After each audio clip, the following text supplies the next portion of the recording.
পঞ্চতত্ত্বের মধ্যে তৃতীয় তত্ত্ব।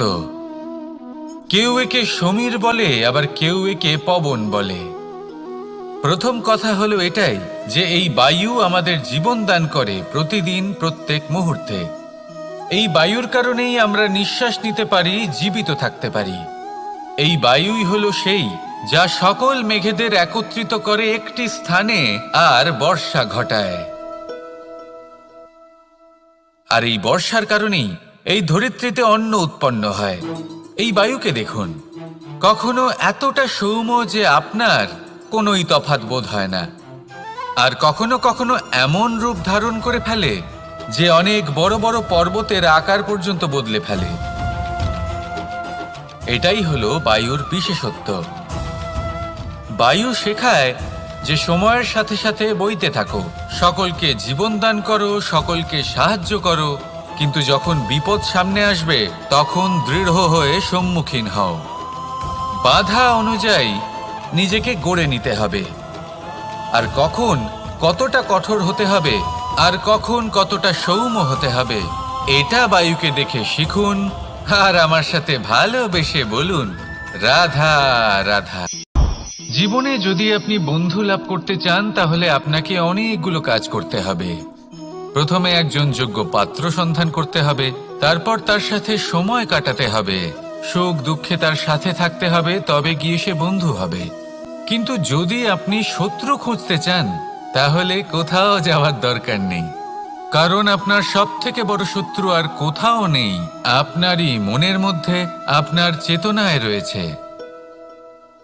ক্রোধ, মোহ, লোভ, কাম, মদ, মাৎসর্য। এ এমন 6 সবথেকে বড় শত্রু যা আপনার আগামী 7 জন্ম নষ্ট করে দিতে পারে যদি আপনি এদের না সামলাতে পারেন। এবার এদের সাথে যদি যুদ্ধ করতে হয় তাহলে একটা মহাভারতের মতো দেখুন, যেখানে অর্জুনও আপনি আর কৃষ্ণও সেই আপনি। কারণ এই যুদ্ধ আর অন্য কারোর সাথে নয়, বরং নিজের সাথে। এগুলো অন্তর মনের যুদ্ধ, আর এটা জয় করা যেতে পারে নিয়ন্ত্রণ এবং অনবরত চেষ্টার দ্বারা।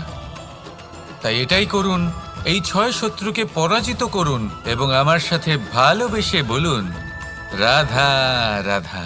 পঞ্চতত্ত্বের মধ্যে দ্বিতীয় তত্ত্ব হল ধরণী, ভূমি, যাকে আমরা ধরণী মাতা বলি। এই ধরণী ধৈর্য ধারণ করে, আর এর ওপরেই আমাদের সমগ্র সংসার নির্ভরশীল।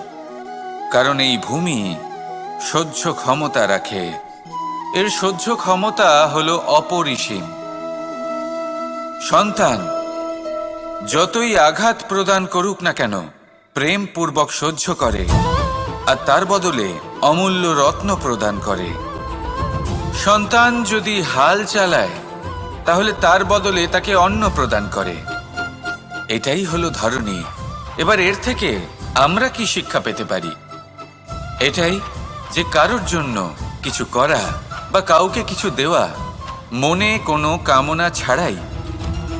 আর এই কথাটা বুঝে যান, যদি কারোর জন্য কামনা না রেখে বা কোনো পাওয়ার আশা না রেখে কারোর জন্য কিছু করেন বা কারোকে কিছু দেন, যদি এটা আপনি শিখতে পারেন তবে আপনি ভালোবাসতে শিখে গেছেন। আর সেই জন্যই এই ধরিত্রীকে মাতা বলা হয়। কারণ মাতা শুধু উনি নন যিনি গর্ভে সন্তানকে ধারণ করেন, মাতা তো উনিও যিনি জীবন বাঁচতে শেখান, যিনি জীবন বাঁচার উদাহরণ প্রদান করেন। তাহলে ধরণীর থেকে এই নিঃস্বার্থ ভাব শিখুন, নিঃস্বার্থ ভালোবাসা শিখুন, আর এই ভালোবাসার সাথেই বলুন রাধা রাধা। বেশিরভাগ মানুষই এই কথা জানেন যে আমাদের শরীর 5টি তত্ত্ব দ্বারা নির্মিত, যাকে আমরা পঞ্চতত্ত্ব বলি। জল, অগ্নি, বায়ু, ধরিত্রী এবং আকাশ। এবার এই কথা আমরা সকলে জানি, কিন্তু এগুলোর সাথে কিছু গুণ জড়িয়ে রয়েছে যেগুলো আমরা দেখতে পাই না। যদি এই গুণগুলি আমরা আত্মসাৎ করতে শিখে যাই তাহলে সাক্ষাৎ পরমেশ্বরের দর্শন আমরা পেতে পারি। যদি কথা বলি প্রথম তত্ত্বের, জলের কথা, জল যা প্রত্যেক জ্বলনকে শীতলতা প্রদান করে। এই জলকে দেখুন, যা শুধু প্রবাহিত হতে জানে, থামতে জানে না। জল পাথরের সাথে সংঘর্ষ করতে জানে, যার পথে অনেক বাধা আসে, কিন্তু সে প্রবাহিত হতে থাকে। নিরাকার হলো এই জল, যে কোনো পাত্রেই রাখুন না কেন তার আকার ধারণ করে নেবে। এটাই হলো এর বিশেষত্ব এবং এটাই হলো আমাদের শিক্ষা। কিভাবে প্রবাহমান থাকতে হবে, কিভাবে আমাদের থামলে চলবে না, তাতে আমাদের পথের মধ্যে যতই যেরকমই সমস্যা আসুক না কেন, আমাদের এই জলের মতোই নিরাকার হয়ে যে কোনো পরিস্থিতিতেই প্রবাহমান থাকতে হবে। এই শিক্ষাই জলের থেকে লাভ করুন আর আমার সাথে ভালোবেসে বলুন, রাধা।